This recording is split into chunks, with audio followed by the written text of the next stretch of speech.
فإذا عزمت فتوکل علی اللہ ان اللہ یحب المتوکلین صدق اللہ العظیم۔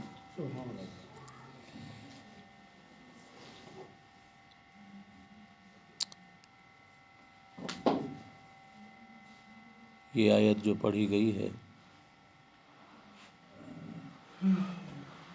اللہ کے رسول نے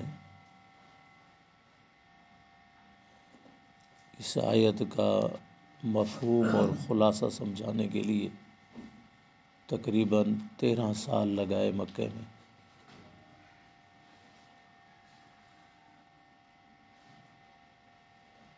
کہ لوگوں کا جو دھیان ہے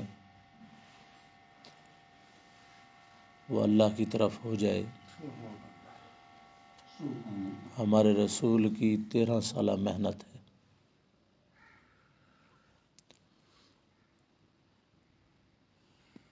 کیونکہ اللہ کی پہچان کرنا مخلوق کی بنیادی فکر ہے۔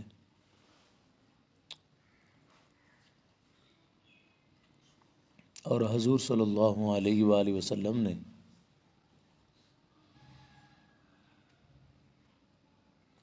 جب اسلام پیش کیا عرب پر، وہ تعجب کرنے لگے، حیران ہونے لگے۔ تو اللہ کے رسول نے قرآن میں بہت ساری دلیلیں بیان کی، حتیٰ کہ حضور کی محنت سے عرب کو یہ پیغام ملا کہ ساری طاقت اللہ کے پاس ہے۔ شروع میں بھی وہ بھی قبول نہیں کرتے تھے، لیکن ایک وقت آیا کہ تمام عرب نے اس بات کو قبول کیا کہ واقعی ساری طاقت اللہ کے پاس ہے۔ پھر بت توڑے، جہاں جہاں بت تھے، بت پرستی تھی، سب صاف کر دیا، ختم کر دیا ہر چیز۔ حضور صلی اللہ علیہ وآلہ وسلم کی محنت مبارک نے یہ رنگ لایا جو اللہ قرآن میں بیان فرماتے ہیں، وَالَّذِي يُنَزِّلُ عَلَى عَبْدِهِ آیَاتٍ بَيِّنَاتٍ لِيُخْرِجَكُم مِّنَ الظُّلُمَاتِ إِلَى النُّورِ۔ پھر میرے بندے نے سارے اندھیروں میں جو چل رہے تھے ان کو روشنی کی طرف لے آئے۔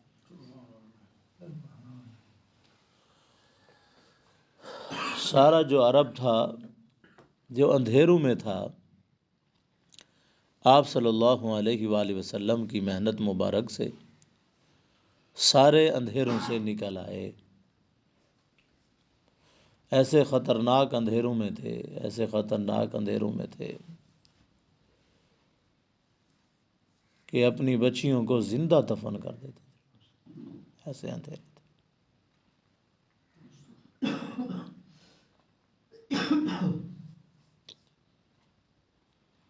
ماں سے نکاح کا بھی تو ہے، بہن سے نکاح کا بھی ہے ان کی رسموں میں نکاح۔ کیونکہ شروع میں تو ایسے نہیں تھا، عرب جو تھے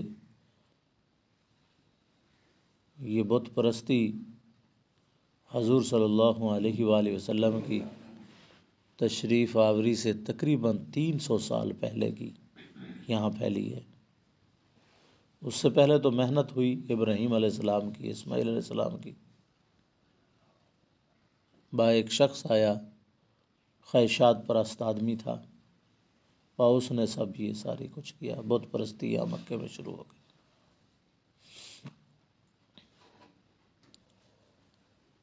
اسی طریقے سے اللہ تعالیٰ نے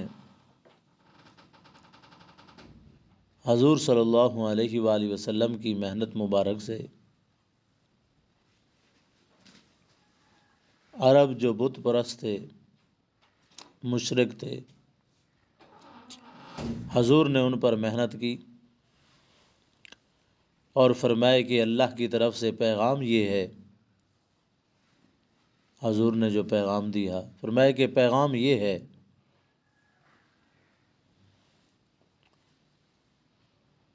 کہ اللہ تعالیٰ کی ذات ہر وقت تمہارے ساتھ ہے،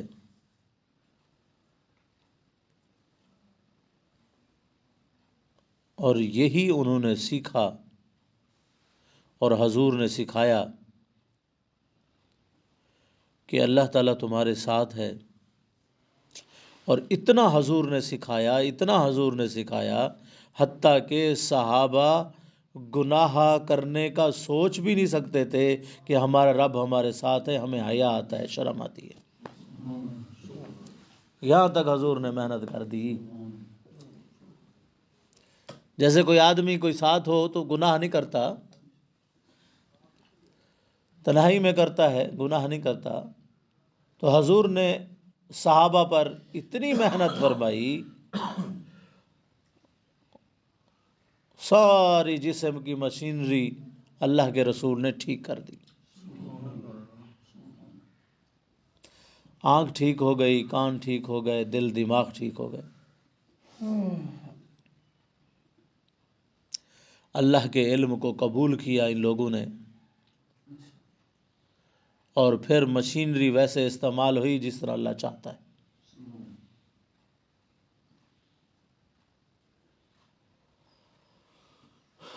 تو حضور کی محنت جو ہے، سب سے بنیادی چیز یہ جو آیت پڑھی گئی، فَإِذَا عَزَمْتَ فَتَوَكَّلْ عَلَى اللَّهِ، جب تک اللہ کی جان پہچان نہیں ہوگی، اللہ کی طرف کہاں اپنا منہ کرے گا؟ منہ کرے گا نہیں اللہ کی طرف، زہری دنیا پہ اپنا منہ کرے گا، ادھر کہے گا جی یہ زہر جو نظر آ رہا ہے اس طرف، لیکن جو ایک طاقت، غیبانہ طاقت موجود ہے، اس کے بارے میں تو نہیں جانے گا پھر یہ۔ اس لیے حضور صلی اللہ علیہ وسلم نے وہ غیبانہ طاقت کے بارے میں آگاہ کیا لوگوں کو کہ یہاں پر اصل فیصلے اور طاقت اور ساری سلطنت کا مالک صرف وہ اللہ کی ذات ہے۔ لوگ سوال کرتے تھے، حضور جواب دیتے تھے۔ قرآن میں ایک جگہ آتا ہے، لا یعزب عنہ مثقال ذرۃ، کیسی حکومت ہے اللہ کی؟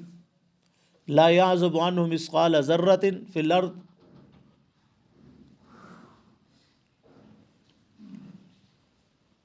اللہ تعالیٰ اپنی حکومت میں کسی کو نہیں بھولتے۔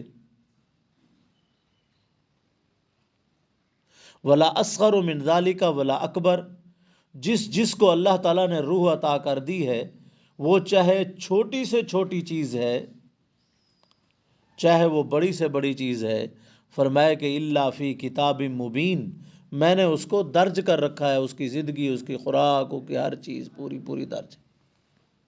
الا فی کتاب مبین، میں نے لکھوایا ہوا ہے۔ اربوں خربوں اللہ کی مخلوقات ہے، 18,000 سے زیادہ تو جنس ہیں، پھر ہر جنس میں تعداد کتنی ہے؟ اب انسان جنس ہے، اس کے اندر دیکھیں کہ کتنے، 8 ارب تو انسان ہیں۔ اسی طرح جنات ہیں، ان کی پتہ نہیں کتنی تعداد ہے۔ اسی طرح مخلوق جو خدا کی زمین پر رہنے والی ہے، اس کی کتنی تعداد ہے۔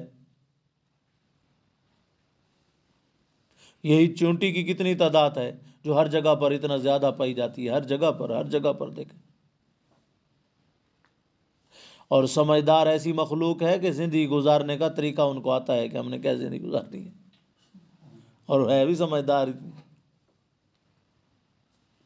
ابھی آپ کو یہاں نظر نہیں آ رہی چونٹی، کوئی چیز یہاں میٹھی ڈالیں، ابھی آپ کو پتہ چل جائے گا یہ کہاں سے آ گئی۔ کس نے دیا یہ طاقت؟ اللہ نے دی۔ مخلوق کو پیدا کیا، پھر مخلوق کو طریقہ زندگی بھی اللہ نے سکھا دیا کہ کیسے زندگی گزارے۔ یہی بات تو فرعون نے جب حضرت موسیٰ سے پوچھا کہ بھئی ہم تو اتنے بڑے ملک کے مالک ہیں، سلطنت، بادشاہت، ہمارے پاس تو سب کچھ ہے، تیرے پاس کیا ہے؟ بھئی ہمیں بھی سمجھا۔ فرعون نے کہا تھا نا موسیٰ علیہ السلام کو، بھی ہے تو بس یہ چادر تیرے کندھے پہ ہے، اور بس باقی تو تیرے اندر کچھ نظر نہیں آتی، تیرے ہاتھ بھی خالی ہیں۔ فرعون نے کہا تھا دیکھو یہاں سے سونے کے کنگن شروع ہوتے ہیں یہاں تک، تیرے ہاتھ بھی خالی ہیں، ہے کیا تیرے پاس؟ ہے ابھی اکیلا اور تو محنت کر رہا ہے، ذرا ہمیں بھی بتا اس کے بارے میں۔ تو حضرت موسیٰ علیہ السلام نے قرآن کی ایک آیت ہے سورۃ طٰہٰ میں وہ تلاوت فرمائی.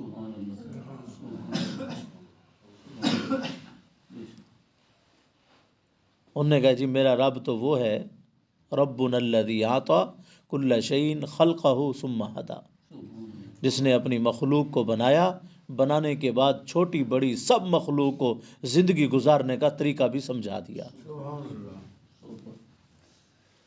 سب سمجھدار ہیں مخلوق، ان کو پتہ ہے کہ ہمارا نقصان کیا ہے، ہمارا نفع نقصان کیا ہے. ساری مخلوق جانتی ہے اللہ تعالیٰ کی کہ نفع نقصان کیا ہے. جس کو نفع نقصان کے لیے سمجھایا جا رہا ہے وہ پھر بھی نہیں سمجھ رہا ہے جی. باقی مخلوق کے لیے تو اللہ نے کوئی علم نہیں اتارا، علم تو اس کو سمجھانے کے لیے اتارا ہے. جس کی کھتھی کے پیچھے یہاں سے حملہ کرتا ہے شیطان، یہاں جو دل ہے نا، آگے دل کی جو پچھلی سائڈ ہے، یہاں آگے فرنٹ سے نہیں حملہ کرتا، پیچھے سے حملہ کرتا ہے. تو یہاں پیچھے جو دل ہے وہاں سے ہی حملہ کرتا ہے، وہاں سے خیالات، چور جو ہے اپنی چوری کے کارنامے یہاں سے شروع کرتا ہے.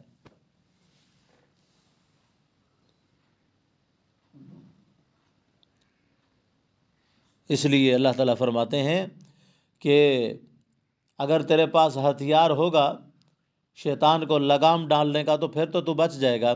تیرے پاس اگر ہتھیار نہیں ہے اس کو لگام ڈالنے کا تو تیرے اندر وہ طاقت نہیں ہے کہ تو اس سے بچ جائے.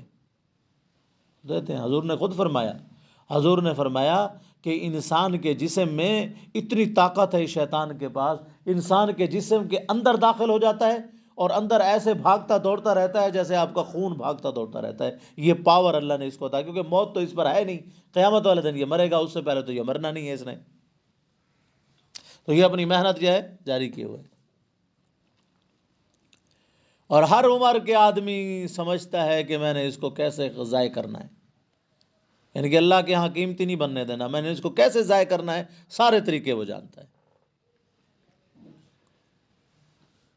یہی تو حضور نے فرمایا تھا قرآن کی ایک آیت فَفِرُّوا إِلَى اللَّهِ، اگر اللہ کی طرف دوڑو گے تو بچ جاؤ گے ورنہ نہیں بچو گے.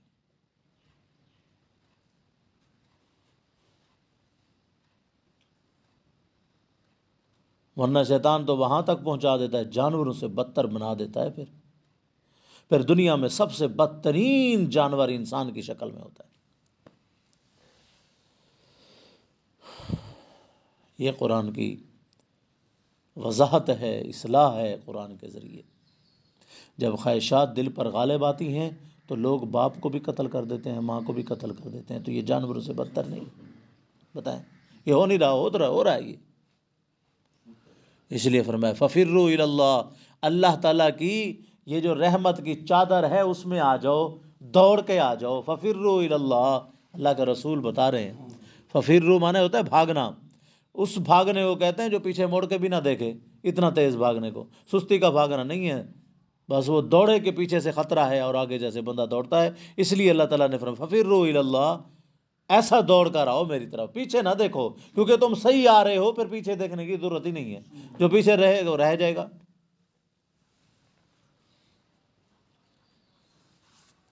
تو لہذا حضور صلی اللہ علیہ وآلہ وسلم کی جو محنت تھی وہ یہی تھی کہ بندے کا تعلق رب سے جڑ جائے، بس یہی محنت حضور نے کی.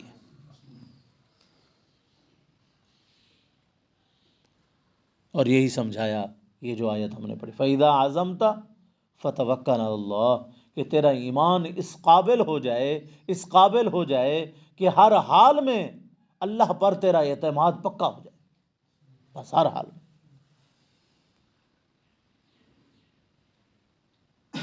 اتنا ایمان پکا تھا کہ آخر میں حضرت حسین نے کہا تھا کہ اچھا وقت تو آ گیا ہے، کیونکہ شہادتیں ہو رہی تھی، تو کہا کہ اچھا میرا چھوٹا بیٹا جو ہے اس کو بھیجو ذرا، میں اسے پیار کر لوں، پھر شاید زندگی موقع مل. جیسے آپ جاتے ہوئے کہتے ہیں کہ چلو، حضرت کو تو پتہ تھا سفر شاید آخرت شروع ہو جائے، تو ان کا چھوٹا جو بچہ تھا عبداللہ اس کا نام تھا، 2-2.5 سال عمر بتائی گئی ہے، ان کو جب پیار شیار کر رہے تھے تو ایک آدمی کے تیر نے وہاں سے جو اس نے مارا تھا تو اس بچے کی دو روایتیں ہیں کہ یہاں لگا کہ نہیں گردن میں لگا، یہاں لگا تھا. یہ اسے پیار کر رہے تھے. حضرت حسین اپنے بیٹے کو گود میں، تو وہ آ کے جو تیر لگا تھا تو پھر خون یہاں جیسے چھوٹا تو ہاتھ بھر گئے خون سے، اور پھر ہاتھ اوپر کر لیے تھے اور پھر کہا کہ اے اللہ اگر تو اپنی مدد روکے ہوئے ہے اس حالات میں بھی، پھر بھی میں گلہ شکوہ نہیں کرتا. یہی حضور نے توکل اور بھروسہ بنایا تھا. فَإِذَا عَزَمْتَ فَتَوَكَّلْ عَلَى اللَّهِ، پھر بھی میں روں گا نہیں، دھاڑ دھاڑ نہیں کروں گا، کوئی شکایت بھی نہیں کروں گا، بس فتوکل علی اللہ، تیری ذات پر اعتماد ہے مجھے. اگر میں اس حالت میں بھی ہوں اور اس حالت میں اگر تو یہی چاہتا ہے تو پھر میں بھی راضی ہوں. اب آپ خود اندازہ، یہ ہے اللہ کے حضور کی محنت، اور یہ محنت کی گئی اللہ کے کلام سے کہ اللہ کیا چاہتے ہیں، تو حضور نے ویسے آدمی تیار کر دیے جو اللہ کیا چاہتے ہیں تو ویسے تیار ہو گئے. دیکھیں اپنا خاندان کیسے تیار ہو گیا.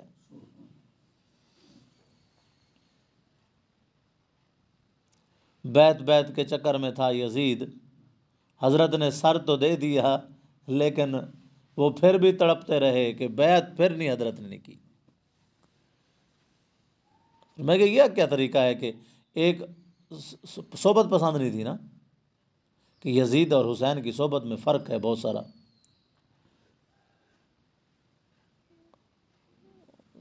یزید کا علم جو ہے، علم بہت تھا اس کے پاس، کیوں صحابہ سے علم پڑھا ہے اس نے، تو آج کا کوئی آدمی اس کے علم کا مقابلہ کر سکتا ہے؟ لیکن حکومت غالب آ گئی. حکومت بھی پھر بندے کی کوئی اچھی پوسٹ پہ چلا جائے تو پھر صورتحال آپ دیکھ لیتے ہیں. یہیں بھی ہے، اس کے پاس ٹائم ہی نہیں ہوتا آپ کے ساتھ ملاقات کرنے کا. ایک پروفیسر ہیں، وہ یہیں اپنا نواں شہر ہے، پھر وہ اچھے خاصے سائنس کالج ہے ادھر بوسن کالج کے ساتھ، وہاں وہ پروفیسر ہے. تو کہتے ہیں ہمارے رشتہ داروں میں سے ایک بچہ ڈاکٹر بنا، پھر وہ باہر چلا گیا. 40 سال کے بعد اس کی میری ملاقات ہوئی. اور ملاقات کیسے ہوئی؟ وہ ایسے مصروف تھے. کہتے ہیں کہ وہاں کوئی تبلیغ والے ملے امریکہ میں، تو اس کی اصلاح کی، یہ آ گیا ریمنڈ. جب ریمنڈ آیا تو یہ 4 مہینے لگا رہا تھا، تو اس میں اس نے کہا کہ ہمارے رشتہ دار ہیں ملتان. تو کہتے ہیں وہ ہمیں پھر ملنے آیا 40 سال کے بعد، پھر کہتے ہیں آپس میں ہماری ملاقات ہوئی. یہ تو صورتحال ہے کہ بندہ کیا ہے، مصروف ہو جائے تو پھر یہی شکل ہے. تو لہٰذا اسی طریقے سے اللہ کی یہ آیت ہمیں پیغام دیتی ہے فَإِذَا عَزَمْتَ فَتَوَكَّلْ عَلَى اللَّهِ، اللہ پر اعتماد اور یقین کو پکا رکھو. اور پھر اس کا فائدہ کیا ہوگا؟ فائدہ یہ ہوگا ان اللہ یحب المتوکلین، سب سے زیادہ پسندیدہ لوگ بھی اللہ کے یہی ہوتے ہیں جو اللہ پر اپنی نظر کیے ہوئے ہیں. بس ادھر ادھر نہیں جاتے، اللہ کی طرف بھروسہ. یہی حضور نے محنت کی تھی بنیادی. اللہ پاک عمل کرنے کی توفیق عطا فرمائے.